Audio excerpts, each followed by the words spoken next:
Hey there, this is Strider Baron of Outpost 1018, and this is a quick review of the Irem Collection Volume 2, a retro re-release of 3 fun, action-packed games. This review will be brief, as I'm not individually reviewing each game, but making note of quality of life improvements. First off, we have Air Duel. This is your standard run-of-the-mill shmup game, where you can pick either an attack chopper or an airplane.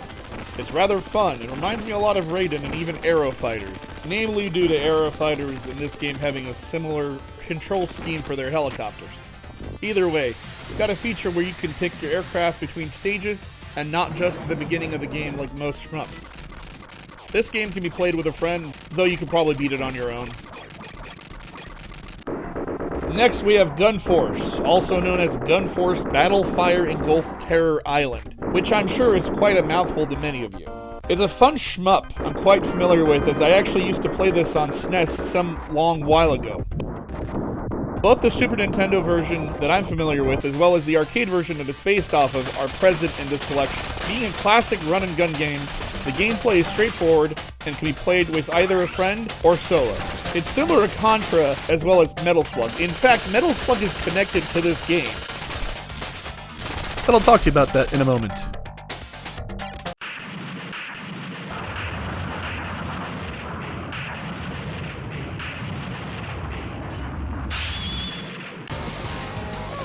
I left the best for last, and that's Geo Force, also known as Gun Force 2.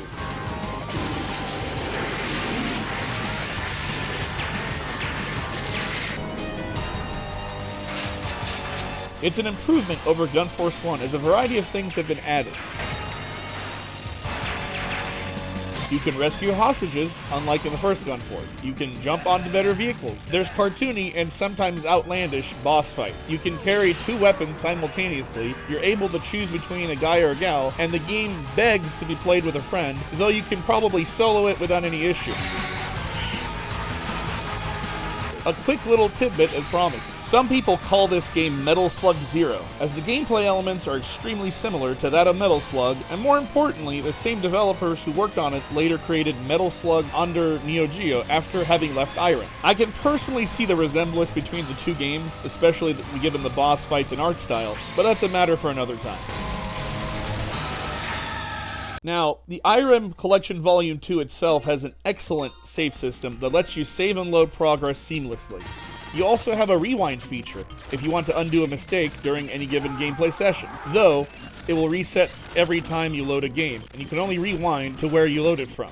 There's cool visual features, like a CRT filter, color palette swaps, and so forth. There's even cheat codes, but they're only available in casual mode. Speaking of which, that's a neat little feature that's included. There's a casual mode as well as a classic mode. In casual mode, you're allowed to use cheats, quick saves, and quick loads as much as you'd like. However, in the classic mode, you are to play the game as if you're at the arcades. There are no cheats, there are no quick saves, and there are no quick loads. However, the plus side of this is that you can earn achievements and trophies, which are only available in classic mode.